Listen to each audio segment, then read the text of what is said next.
Coming up on The Potter's Touch. If you got religion, you can sit still, but if you got faith, you got to move. Because faith is a verb. It requires action. It requires movement. It requires that you do something. Take up your bed and walk. Give me your 2 fish and 5 loaves of bread.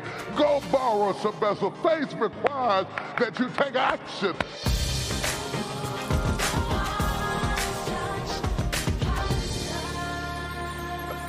He's on his way out. He's walking away. And one woman who was in the midst of all of this idolatry and this chaos, she makes the decision to go after Jesus. Now you have to understand, you think the miracle is in the healing of the daughter, but the miracle starts in the fact that this woman had to cross so many lines to come to Jesus. She had to travel such a distance to come to Jesus. The distance was not just geographical distance, it was also theological distance.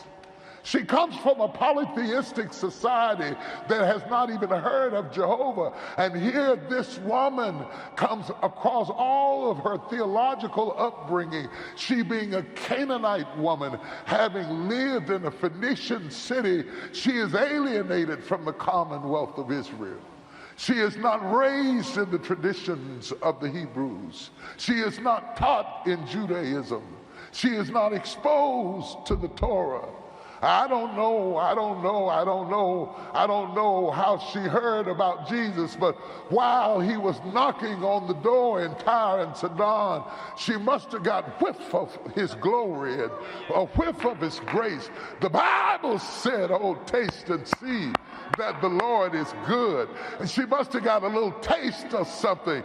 A taste of Jesus was stronger than a belly full of her idol gods. A taste of Jesus was stronger than all the traditions that wrapped around her. One taste of Jesus was strong enough to make her leave her sick, deranged daughter at home and travel for miles to a stranger.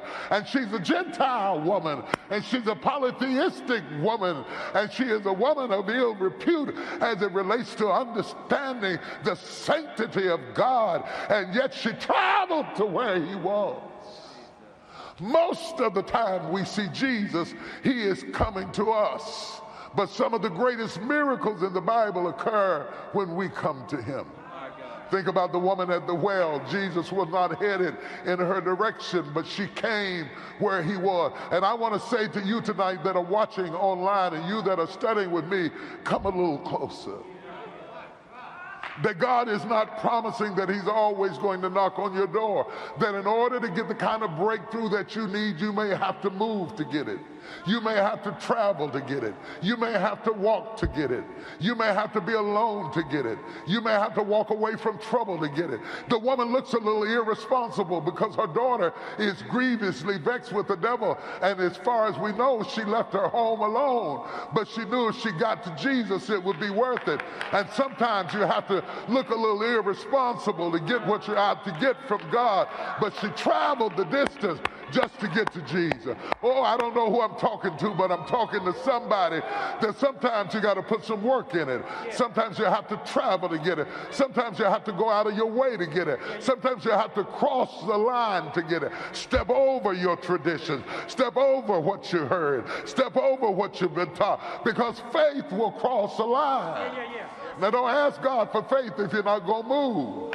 Faith will make a man with a withered hand stretch forth his hand. Faith will make a woman with the issue of blood crawl across the floor. Faith will make a woman who has been with 5 men and now she's sleeping with somebody drop her water pots and say, come see a man. Faith is radical. It's an action word. It's not a noun. It's a verb. If you got faith, you got to move. If you got religion, you can sit still, but if you got faith, you got to move. Because faith is a verb. It requires action. It requires movement. It requires that you do something. Take up your bed and walk. Give me your 2 fish and 5 loaves of bread. Go borrow some vessels. Faith requires that you take action. I wish I was talking to somebody tonight that was radical enough to take action and make up in your mind, if I have to go out of my way, I'm going out of my way.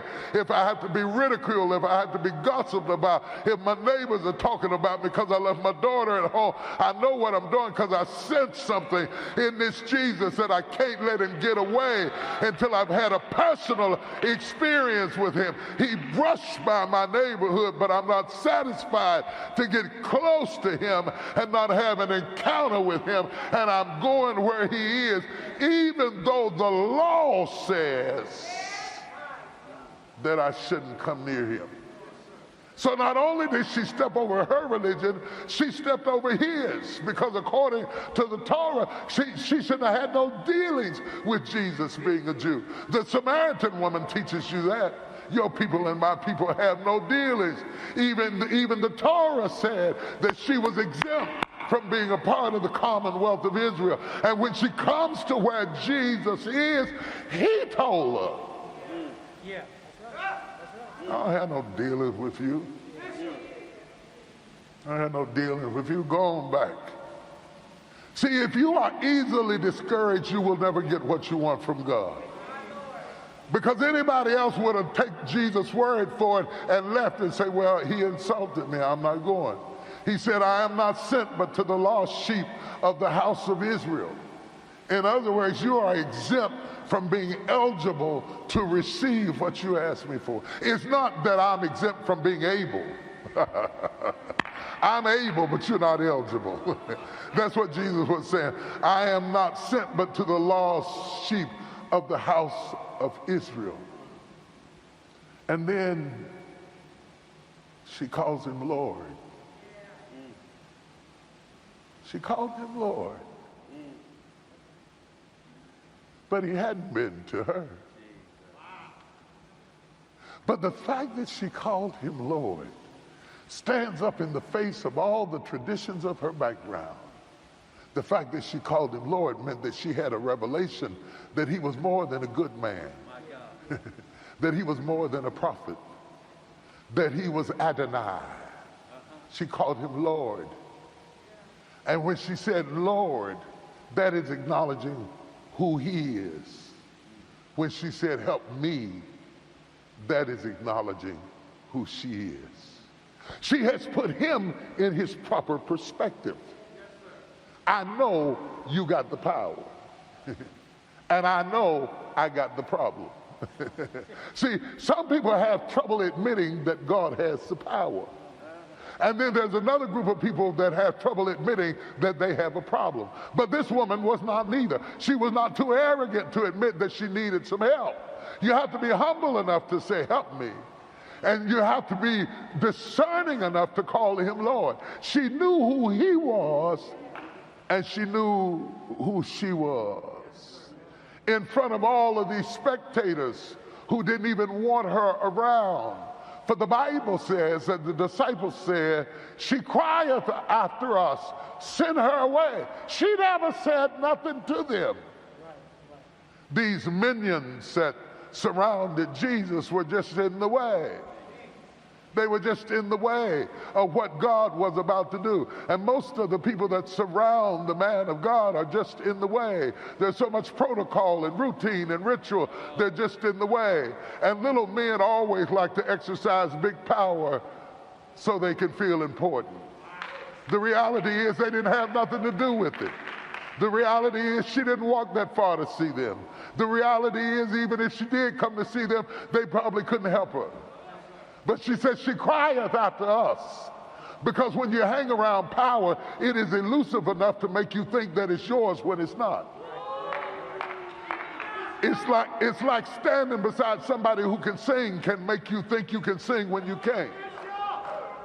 See, she was never crying after them. She was crying after him. Lord, help me. That don't have nothing to do with your disciples, your trustee board, your board of elders, your deacon board. None of that. That has nothing to do with any of them. They were just minions surrounding Jesus. Standing in the way of a miracle. Oh, let me stop a minute and pray. Lord, don't let me ever stand in the way of somebody's miracle. Don't let my arrogance stand in the way of your divine purpose.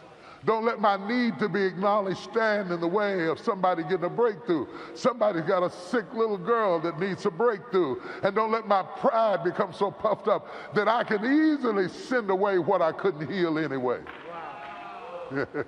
It's easy to send away what you can't work with no way. Send her away, they said. She crieth after us. But she crossed over top of all of that. Everything they threw at her, she crossed over top of that. I'm not sent but to the lost sheep of the house of Israel. And she crossed over that. What are you willing to cross over to get what you want from the Lord? We live in a world today, or in a world today that people are so easily discouraged that if the miracle is not convenient, they don't come. If the parking is not convenient, they don't come. If somebody sits in their seat at church, they don't come. If they don't like the rules, they don't come. If they have to wear a mask, they don't come. If they have to stand in line, they don't come. These are the same people who stand in line for hours for a ticket to a football game, but won't stand in line 15 minutes to get a healing. This woman had traveled all the way up the coast with her sick daughter at home to see a Jesus who told her no. At first, he answered her not a word. I don't know what's worse, the rejection or the silence. Have you ever had to live with God's silence? When you're in a crisis and the only one who can fix it says nothing. I know you heard me. I used to say something to my children. They act like they were deaf. I'd tell them, I know you heard me. Finally, they say, yes, sir. They were trying to act like they didn't hear me. You know, have you ever gone through a time that it seemed like God didn't hear you? He does hear you. He said, my ear is not heavy that I cannot hear, and my arm is not short that I cannot say. Just because I didn't say anything doesn't mean that I didn't hear you.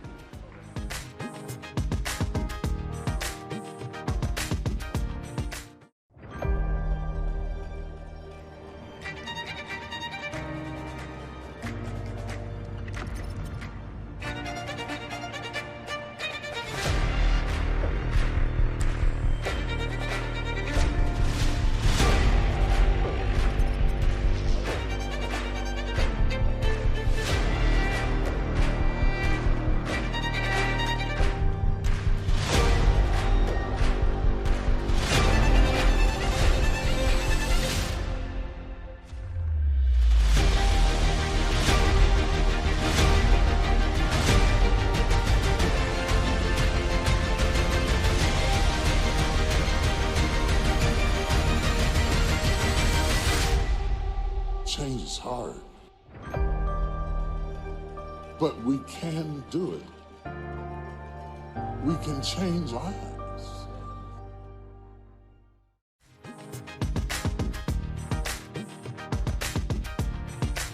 I was driving up to North Dallas the other day, and I don't live up in North Dallas. I get confused sometimes going up, and I was on the right road, but I wasn't sure, and I got mad at my GPS system because it was saying nothing at all. And I had to keep on driving in the silence. I wanted some reassurance. I wanted her to say, you're on the right road. You're getting close to your destination. I wanted her to tell me that I was on the right track, but she said nothing at all. She didn't speak again till it was time to make a turn. Sometimes God doesn't say anything until it's time to make a turn. And you have to keep on walking by faith in the silence of God. I don't know who I'm talking to tonight, but if God ain't saying nothing, keep on driving. If God ain't saying nothing, keep on walking. If God ain't saying nothing, keep on preaching. If God ain't saying nothing, keep on building. If God ain't saying nothing, keep on teaching. If God ain't saying nothing, keep on reaching. If God ain't saying nothing, keep on doing what you were doing before, because when you get to the turn, he'll tell you, in 3 more miles, you'll make a right-hand turn. Don't mistake his silence for not caring. In essence, Jesus was trying to tell her, my hands are tied. He says, I tried not to answer you, but you crossed over the line. And then I explained to you that I am not come but to the lost sheep of the house of Israel. But you crossed over the line. What kind of faith is this you got, woman, that you keep crossing over the line? You see, we serve a radical Jesus, and he respects a radical people. And this was a radical woman. She wasn't even a spiritual woman. She wasn't even a holy woman. She wasn't even a godly woman. But by God, she was a radical woman. I know she was radical because she kept stepping over the line. And you must understand that faith will always cross the line. It will cross the line. I know I am not a part of the lost sheep of Israel, but I'm going to cross that line. I know you're not speaking to me, but I ain't going nowhere. I'm going to cross that line. And finally, he broke it down real blunt. Have you ever had people you tried to tell them to go on, as my old folks would say, go on now. You tried to tell them go on, but they won't go away. Finally, he spoke to a real plain, and he said, it is not meet, it's not proper for me to give the children's bread to the dogs. My God. He called a desperate mama a dog. It is not meet to give the children's bread. Let me stop a minute and talk about the children's bread. The children's bread takes me all the way back to the wilderness when God sent manna down from heaven. The children's bread reminds me that God will feed me no matter where I'm at. The children's bread reminds me that I might be hungry right now, but God is baking up something that's got my name on it. The children's bread lets me know that just because I'm his child, there's bread for my problem. The children's bread reminds me that what God has for me is for me.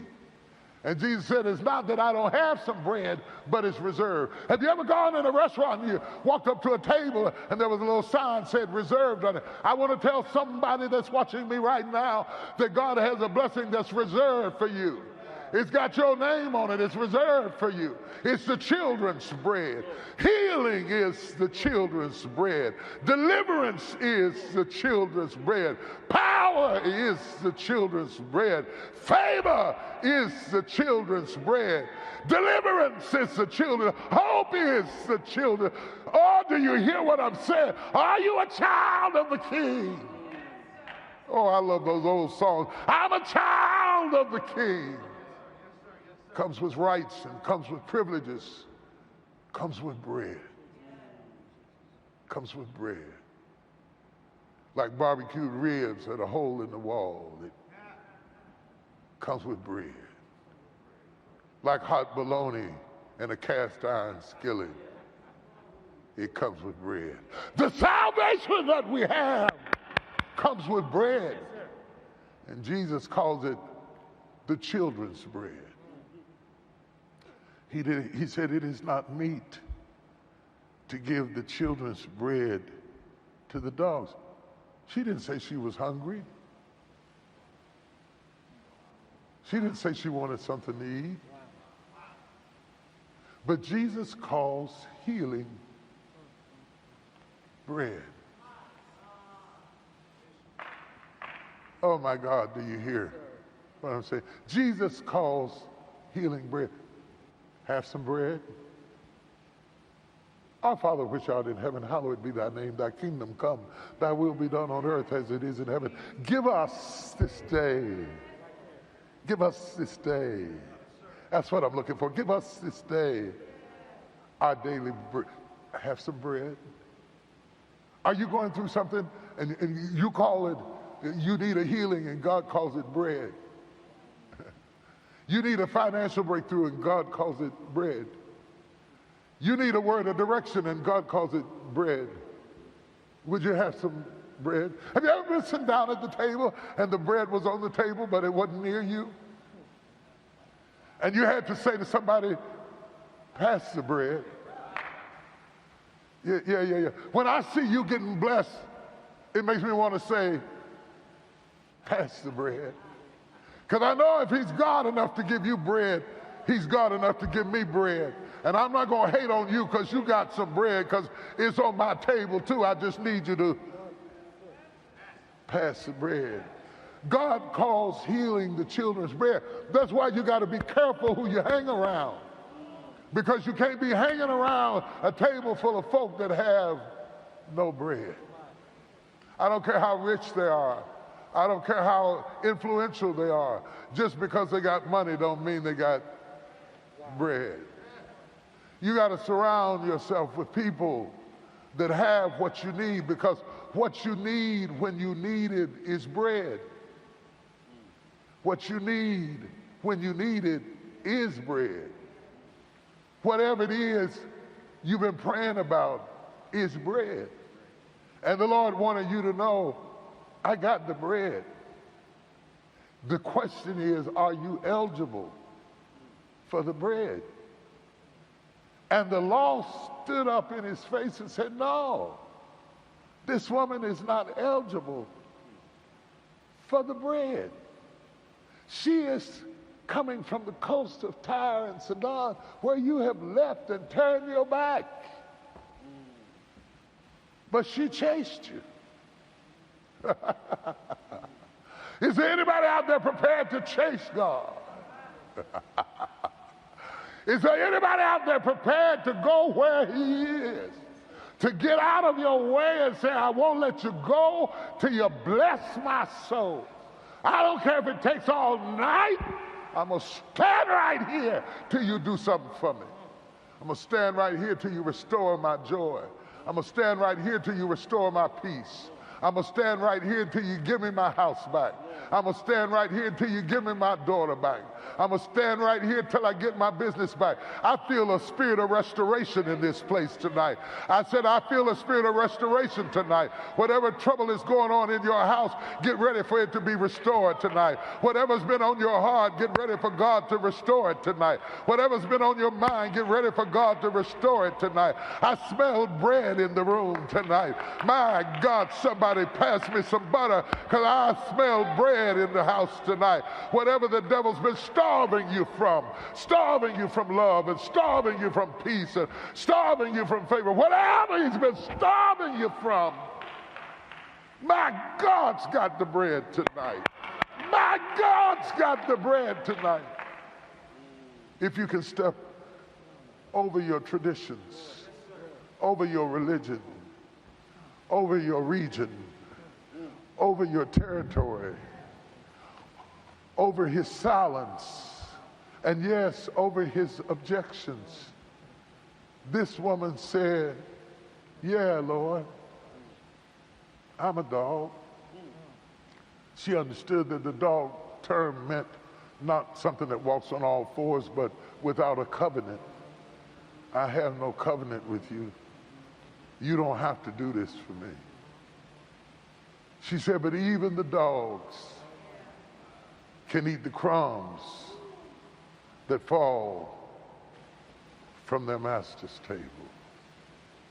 Look at this woman. She said, I got so much faith in you that I didn't come all of this way to get the bread. I'll settle for a crumb. Because I know whatever is in the crumb is in the bread. If there's milk in the bread, there's milk in the crumb. If there's flour in the bread, there's flour in the crumb. If there's butter in the bread, there's butter in the crumb. If there's healing in the bread, there's healing in the crumb. If there's deliverance in the bread, there's deliverance in the crumb. If there's hope in the bread, there's hope in the crumb. Whatever is in the bread is in the crumb. Go ahead and give your children the bread. Just let me sit in your lap. The Bible called them lap dogs. And lap dogs would climb up in the laps of their master and just stay there with their mouth open. I wonder, is your mouth open tonight? Lap dogs would lay in the lap of their master with their mouth open, waiting for the crumbs that fell from the master's table. She said, I might be a heathen. I might be a Phoenician. I might be a Canaanite woman. I might have come from an idolatrous background, but I know how to open my mouth.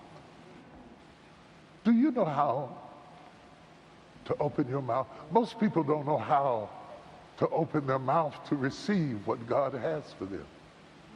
They know how to shout about it, they know how to talk about it, but they don't know how to open up and receive. She said, I may not know anything else, but I know how to open my mouth. And the next crumb that falls, I got it. There are some things that God said to you that are frightening. It doesn't make sense. You don't feel ready, and yet God's going to do it. And he told me to tell you, it is a faith thing.